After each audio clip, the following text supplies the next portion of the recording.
Buenos días, hermanos. Vamos a tratar esta materia que se llama hermenéutica. ¿Qué es la hermenéutica?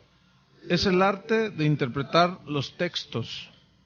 Esto viene del griego hermenevein, que significa interpretar. En 2 de Pedro, capítulo 3, versículo 15, el apóstol habla de algo muy importante que les quiero leer. 2 de Pedro 3:15, refiriéndose a Pablo, dice: y tened entendido que la paciencia de nuestro Señor es para salvación, como también nuestro amado hermano Pablo, según la sabiduría que le ha sido dada, os ha escrito casi en todas sus epístolas, hablando en ellas de estas cosas, entre las cuales hay algunas difíciles de entender. Yo quiero que noten lo siguiente: algunas cosas difíciles de entender, las cuales, estas cosas difíciles, los indoctos e inconstantes tuercen, como también las otras escrituras, para su propia perdición. Dice aquí que hay algunas cosas difíciles de entender, las cuales los indoctos, ¿qué es un indocto? Alguien que no está versado, entendido en cierta materia, en este caso las escrituras. ¿Y qué es un inconstante? Es alguien que hoy lee la Biblia y mañana no, viene a la congregación este domingo y dentro de un mes vuelve a venir. Ese es un inconstante. La Biblia dice que los indoctos, los que no han estudiado a profundidad, a conciencia, y que son inconstantes, desgraciadamente, tuercen las escrituras, las tuercen e inventan un montón de herejías y de doctrinas raras. Y aquí las otras escrituras se refieren al Antiguo Testamento, pero hay una palabra que quiero que pongan atención. Dice que estas cosas difíciles de entender las tuercen para su propia perdición. Entonces, es muy importante la doctrina, es muy importante la sana doctrina, porque de esa manera podemos nosotros caminar seguros. En 2 de Pedro, en el capítulo 1, en el versículo 19, 2 de Pedro 1:19, también aquí veamos lo que dice el apóstol. 2 de Pedro, capítulo 1, vamos a ubicarla, 2 de Pedro 1:19. Tenemos también la palabra profética más segura, que es la Biblia, a la cual, dice, hacéis bien en estar atentos, hacemos bien en estar atentos, como a una antorcha que alumbra en lugar oscuro, y en medio de la oscuridad del mundo y de tanta turbulencia y oscuridad espiritual y errores doctrinales y filosofías humanas, dice que es bueno estar atento a la palabra de Dios, hasta que el día esclarezca y el lucero de la mañana salga en vuestros corazones. Es decir, tenemos que atender a lo que la Biblia dice para tener la luz y el entendimiento de las cosas que Dios nos ha dado por herencia. En el capítulo 2, versículo 1 al 3, ahí habla la razón por la cual debemos estar atentos y no ser indoctos, sino estudiosos de la palabra de Dios. Dice Pedro en la segunda, en el capítulo 2, versículo 1, pero hubo también, si los hubo en el pasado, pues también en el presente lo hay. Dice, pero hubo también falsos profetas entre el pueblo, como habrá entre vosotros falsos maestros.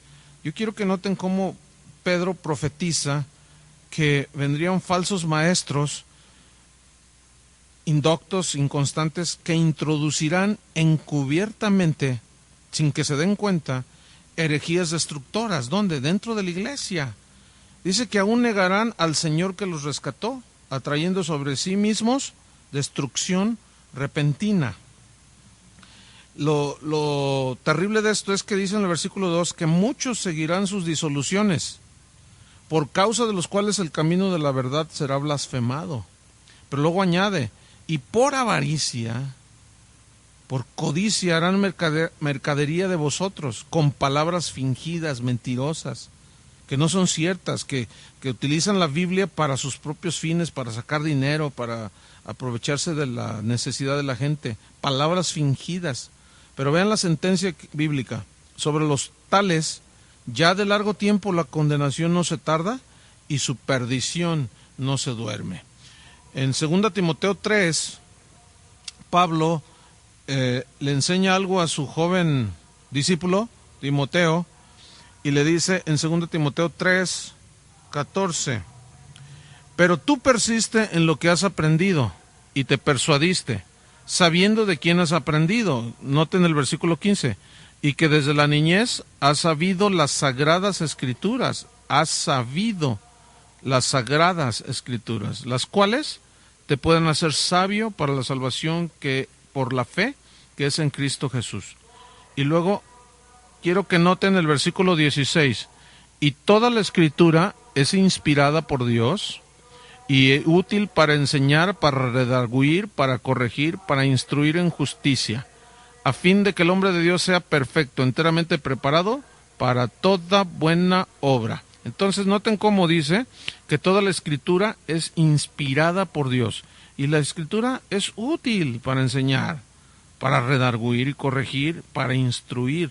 Entonces, es muy importante que nosotros sepamos trazar la Biblia de una manera entendida y sabia, porque en el capítulo 4 de Primera de Timoteo, ahí nos dice también Pablo una advertencia, que el Espíritu dice claramente que en los postreros tiempos, que son los que estamos viviendo, algunos, no todos, gracias a Dios, apostatarán de la fe. ¿Qué es apostatar de la fe?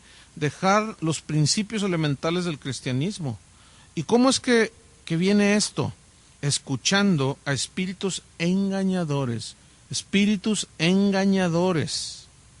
y a doctrinas de demonios. Yo quiero que noten cómo habla de espíritus engañadores, doctrinas de demonios que tuercen las escrituras para perdición de los que escuchan.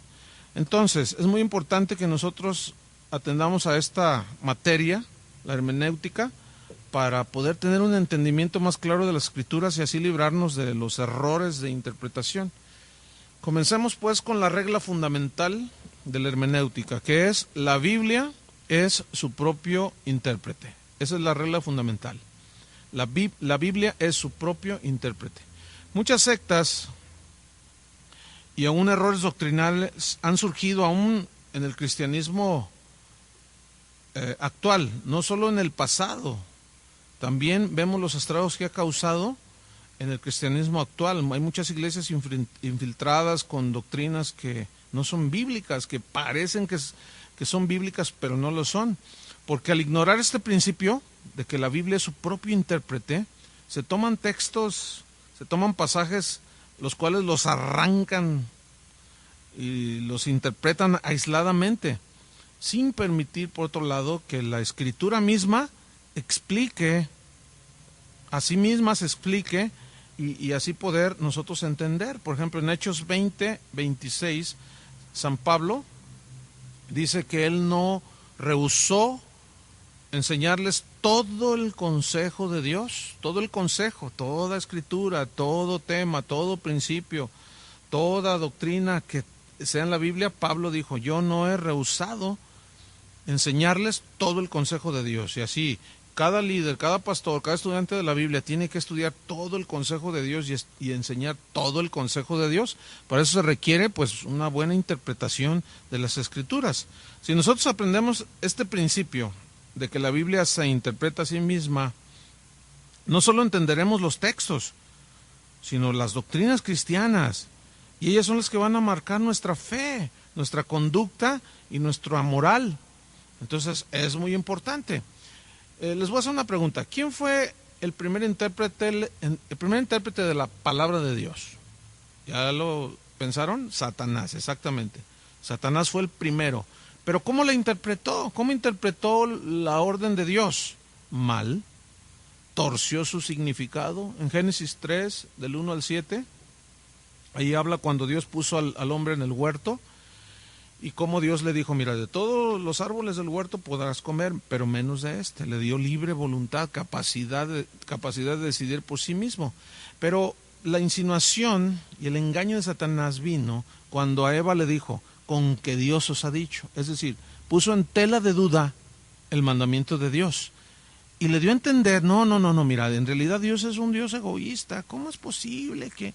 Y le hizo a ver que pusiera sus ojos en solamente un árbol, cuando Dios, que es un Dios que los bendijo en abundancia, le dijo, de todos los árboles del huerto podrás comer. Entonces vemos cómo desde allí Satanás siempre trata de enfocar, en este caso, en la prohibición que Dios les estaba haciendo y magnificarla.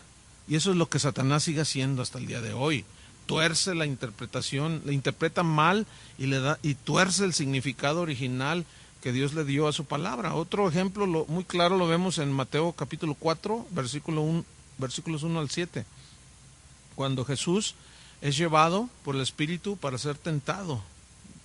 Y dice la Escritura que Satanás le hizo 3 tentaciones. Le dijo, si eres hijo de Dios, di que estas piedras se conviertan en pan. Y Jesús le responde, escrito está, Satanás, no solo de pan vivirá el hombre. Fíjense, Jesús sabía que él era el Hijo de Dios, pero ¿por qué le dijo, si eres hijo de Dios? Estaba tratando de desvirtuar el propósito por el cual Jesús vino. Sin embargo, Jesús se protegió con la misma palabra de Dios y le dijo, escrito está, Satanás, no solo de pan vivirá el hombre, sino de toda palabra que sale de la boca de Dios. Entonces le dijo, escrito está, ya está establecido, ya está... Dios estableció su palabra para que sea nuestra regla de fe, de conducta y de nuestros principios que rigen nuestra moral. Enseguida Satanás hace una segunda tentación y le dice, mira, dice que lo llevó a un lugar alto y le dijo, tírate. Entonces el diablo cita el Salmo 91 y le dice, al cabo está escrito, lánzate al vacío, que al cabo está escrito que Dios mandará a sus ángeles y ellos te van a guardar en todos tus caminos. Pero Jesús le responde, escrito está también, noten esto, escrito está también, no tentarás al Señor tu Dios. Es decir, Satanás siempre tratará aún a los cristianos de engañarles torciendo las escrituras, pero esto logra hacerlo cuando el estudiante de la Biblia, cuando el creyente no se toma el tiempo para estudiar y como en este caso, estudiar las reglas de interpretación que nos van a ayudar a entender los pasajes. Posteriormente, Satanás le dice que le mostró todos los reinos del mundo y le dijo, todo esto te doy si postrado me adorares. Y Jesús le dijo, vete, Satanás, porque escrito está. Yo quiero que noten que las 3 veces, las 3 tentaciones de Satanás a Jesús, Jesús dijo, escrito está, escrito está, escrito está. Pero yo quiero que noten, por otro lado, cómo Satanás solo le ponía el lado A, pero Jesús le cambiaba el cassette al lado B. ¿Por qué? Porque así tiene que ser, tenemos que ver el contexto general de la Biblia. Entonces, él torció su significado y lo seguirá haciendo. Y esta materia nos va a ayudar a protegernos de ese mismo error. Ok, vamos a ver la primera regla de interpretación. Dice así, se deben tomar las palabras en sentido figurado, es decir, se toman según el uso ordinario de la época en que se escribió. Por ejemplo, en Génesis 6:12 dice que toda carne se corrompió y su camino se corrompieron. Bueno, si nosotros lo interpretamos en sentido literal, pierde sentido y el significado pues no es el correcto, pero si lo tomamos en sentido figurado, en el uso ordinario de ese tiempo, son expresiones propias que se conocen como hebraísmos, que son expresiones propias de los judíos, pero en los diferentes tiempos ellos tenían expresiones propias, es así como nosotros decimos mexicanismos, ¿verdad? Por ejemplo, nosotros tenemos expresiones muy nuestras, ya te cayó el 20 para decir, ¿ya entendiste? Entonces, ellos usaban también palabras propias de su tiempo, y entonces aquí aparece carne, pero aquí carne son personas, y caminos son conductas, formas de vida que ellos tenían. En Lucas 14, versículo 26, allí Jesús habla, el que no aborrece a su padre y a su madre, no puede ser mi discípulo. Pero aquí esto es lo que conocemos como un hebraísmo, es decir, una expresión propia que tenían los judíos que significa amar menos. Otra aclaración es cuando nosotros vamos al original griego en el que se escribió, y ahí aparece la palabra miseo, que significa precisamente amar menos. Y este versículo, al sacarlo de su contexto, a no entender que es una expresión propia de los judíos, que no significa odiar, sino preferencia, es decir, amar menos, darle a Dios el primer lugar, esto provocó el surgimiento de una de las sectas más diabólicas que se conocen como los niños de Dios. Ahorita creo que ya se cambiaron el nombre porque ellos evangelizaban mayormente a gente joven, y ellos les decían que tenían que aborrecer a su padre y a su madre. Pero en Mateo 10, versículo 37, Jesús hace, aquí viene ya más claro el versículo: el que ama padre o madre más que a mí no es digno de mí. Entonces tenemos que nosotros conocer todas estas expresiones, ¿verdad? Entonces, repito, la primera regla es tomar las palabras en sentido figurado, según el uso ordinario de la época en que se escribió. Y para eso, bueno, hay que estudiar comentarios que hablen de expresiones de la época.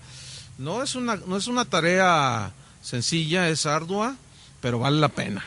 ¿Ok, hermanos? Ok. Bien, la segunda regla de interpretación bíblica dice así: tomar las frases o las palabras en el sentido que indica el conjunto de palabras que rodean la frase. Es decir, déjame ponerle un ejemplo. Fe, la palabra fe, ordinariamente significa creer, significa confianza, pero, por ejemplo, en Gálatas 1.23, déjeme leerle, Gálatas 1.23, allí aparece esta palabra, y vamos a entenderla conforme. Vamos a tomar las palabras, las frases, en el sentido que indica el conjunto de palabras, es decir, toda la expresión que rodea la frase. Entonces, dijimos en Gálatas, capítulo 1, versículo 23, San Pablo dice lo siguiente: solamente que oían decir, aquel que en otro tiempo nos perseguía, ahora predica la fe que en otro tiempo asolaba. Aquí fe no es confianza. Aquí fe es, es el Evangelio, exactamente, la doctrina del Evangelio. Predica la fe, la doctrina del Evangelio. En Hechos 17:31, vamos a ver allí qué dice la Escritura y cómo la palabra fe tiene un significado diferente. Hechos 17, versículo 31, por cuanto ha establecido un día en el cual juzgará al mundo con justicia, por aquel varón a quien designó, dando fe a todos con haberle levantado de los muertos, dando fe, dándoles prueba, ¿sí? Dándoles pruebas irrefutables. Aquí fe entonces es constatando por medio de pruebas visibles de que Él resucitó. Entonces aquí fe no es confianza, aquí fe no es doctrina, sino que el conjunto de las palabras que rodean la frase es lo que le da la interpretación. ¿Están entendiendo? Bueno, vamos a ver otra palabra. Es como esto, cuando un abogado dice, doy fe de estos bienes. ¿Qué significa eso? Doy fe, doy constancia de que aquí están estos bienes. Otra palabra, la palabra salvación. Usualmente salvación significa salvación, liberación del pecado y sus consecuencias, del infierno, etcétera, etcétera. Pero, por ejemplo, en Hechos 7, en el versículo 25, Hechos 7:25, vamos a ver qué dice allí. Está hablando aquí Esteban, Hechos 7:25, pero él pensaba, o sea, Moisés, que sus hermanos comprendían que Dios les daría libertad. Aquí aparece libertad, en algunas versiones aparece salud o salvación, que les daría salvación por mano suya, mas ellos no lo habían entendido así. Entonces aquí, bueno, en este pasaje ya está mejor traducido y significa pues una libertad literal de Egipto, ¿no? Una salvación. En Romanos 13, en el versículo 11, Romanos 13:11, vamos a ver qué dice. Y esto conociendo el tiempo, que es ya hora de levantarnos del sueño, porque ahora está más cerca de nosotros nuestra salvación que cuando creímos. A ver, pastor, a ver, explíqueme. ¿Cómo? ¿Que no soy salvo? Entonces, ¿por qué dice que está más cerca de nosotros nuestra salvación que cuando creímos? ¿Qué significa aquí salvación? Significa la venida de Cristo. Está más cerca la venida de Cristo que cuando creímos. Entonces, salvación, noten los diferentes significados que te lo da a tomar el conjunto de la frase toda. Entonces, no podemos sacar arbitrariamente y darle interpretaciones arbitrarias, como ahí en Timoteo, donde dice que la mujer se salvará engendrando hijos. Bueno, no es salvación de condenación, sino allí habla de será sólida en su carácter, salvará su testimonio. En Hebreos capítulo 2, vamos a ver qué dice allí. Ahí está otro ejemplo, en el versículo 1. Dice, por tanto, es necesario que con más diligencia atendamos a las cosas que hemos oído, no sea que nos deslicemos. Yo quiero que ustedes noten esta frase, a las cosas que hemos oído. Si ustedes ven el capítulo 1, versículo 1, dice que Dios, habiendo hablado muchas veces y de muchas maneras en otro tiempo a los padres por los profetas, en estos posteriores días nos ha hablado por el Hijo, a quien constituyó heredero de todo y por quien asimismo hizo el universo. Ok, habló de muchas maneras, pero en esos posteriores días a través de su Hijo. Entonces, él está hablando de no ser duros de corazón, en fin, pero en el versículo 1 del capítulo 2, por tanto es necesario que con más diligencia atendamos a las cosas que hemos oído, no sea que nos deslicemos, porque si la palabra dicha por medio de los ángeles fue firme y toda transgresión y desobediencia recibió justa retribución, escuchen el versículo 3, ¿cómo escaparemos nosotros si descuidamos una salvación tan grande? Ahí salvación, ¿qué es? Es el mensaje. Aquí no está hablando de si se pierde o no la salvación. Aquí salvación es si descuidamos lo que hemos oído. ¿Y qué hemos oído? El mensaje, ¿sí? La cual, o sea, esta salvación tan grande, habiendo sido anunciada, ahí está, la proclamación del Evangelio, primeramente por el Señor, nos fue confirmada por los que oyeron que el mensaje, ¿sí?, del Evangelio. Entonces, quiero que vayan notando cómo es importante el estudio de esta materia. Hay otra palabra muy común en la Biblia que es la palabra gracia. Usualmente, gracia significa favor inmerecido de parte de Dios. Pero en Efesios 2:8 dice que somos salvos por gracia. Por gracia sois salvos por medio de la fe.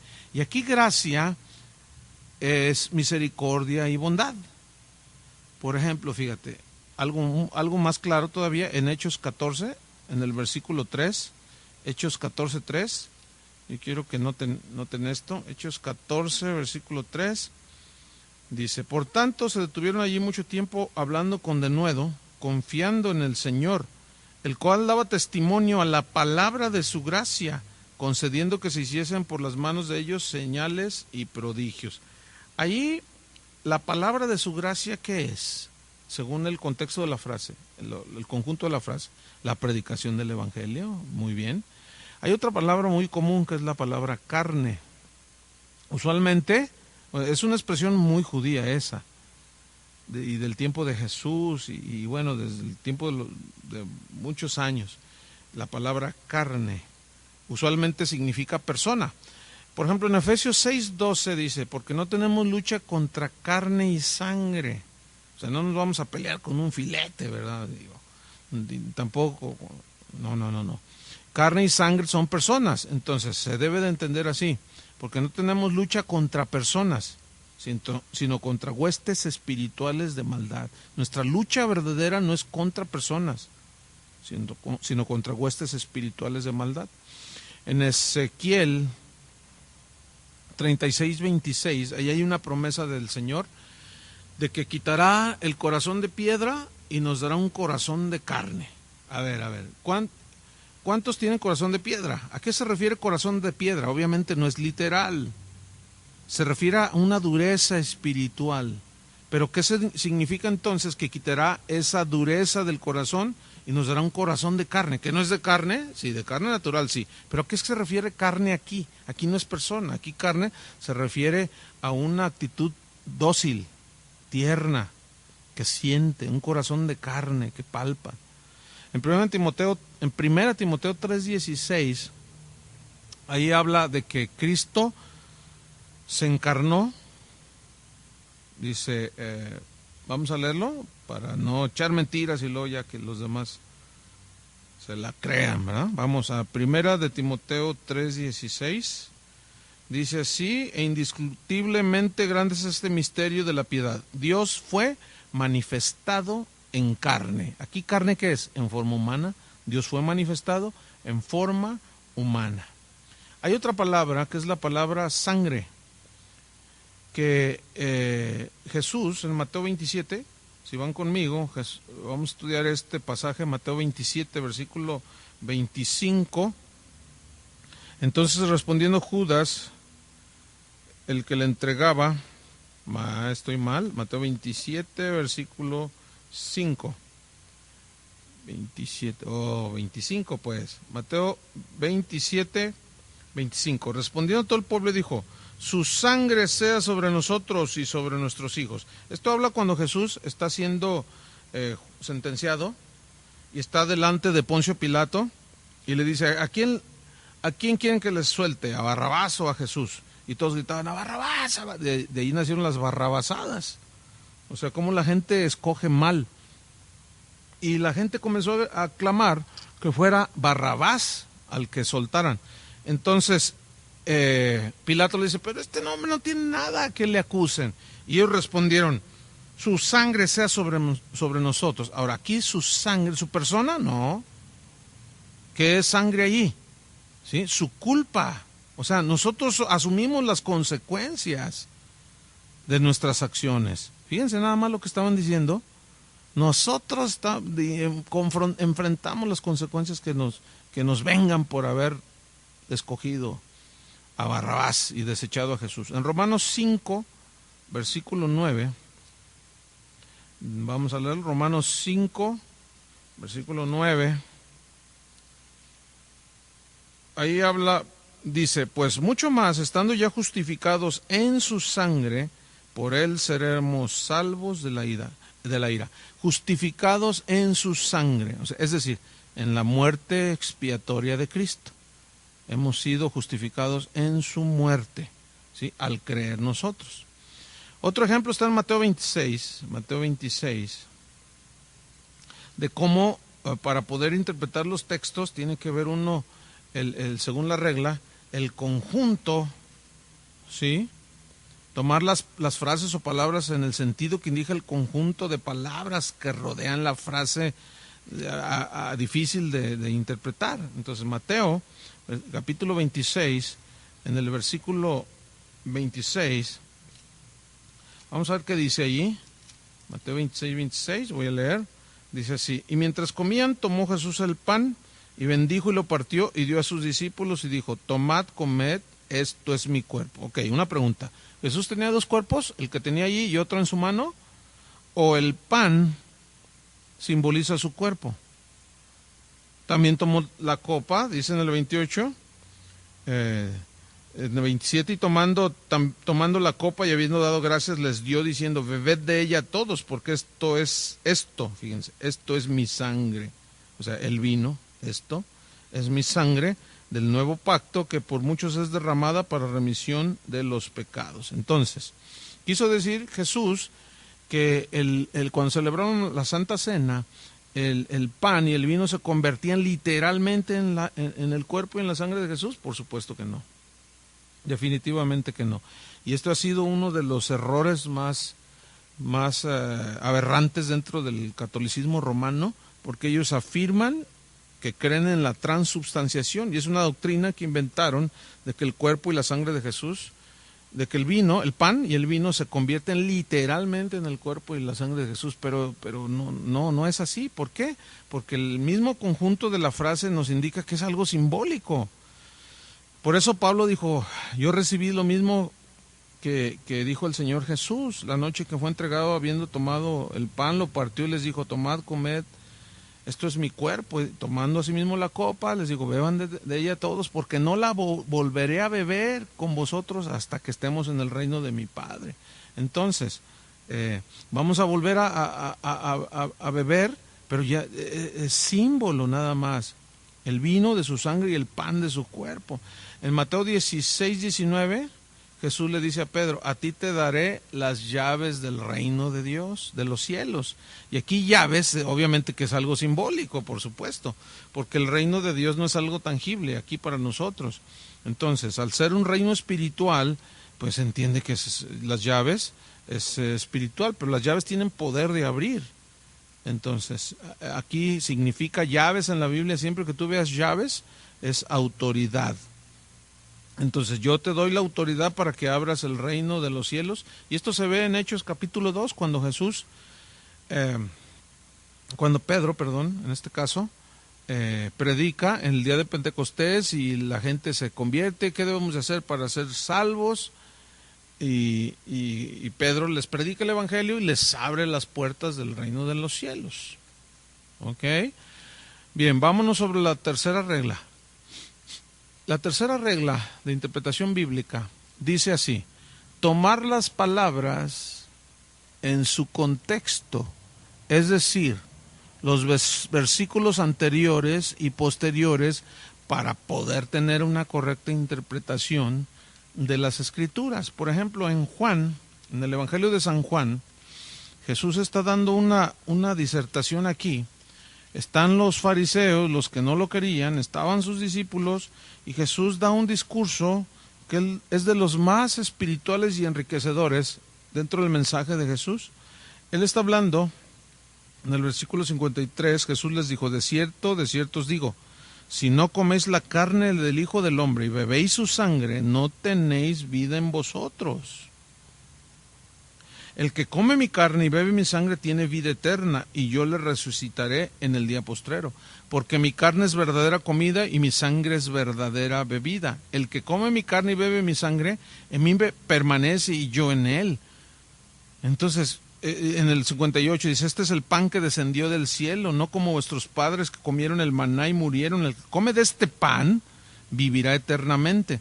Ahora, estas palabras para los judíos, que eran escrupulosos en cuanto a la comida, si Dios les había dicho que ellos no debían comer carne inmunda y mucho menos carne humana, cuando Jesús les dice, el que no coma mi carne, beba mi sangre, no, pues sonaba aberrante. Pero ellos no estaban entendiendo, ellos lo estaban tomando literal. ¿Cómo es posible que nos diga que, de hecho ellos mismos mencionan, cómo es posible que nos dé a comer su carne y a beber su sangre? ¿Qué le pasa a este hombre?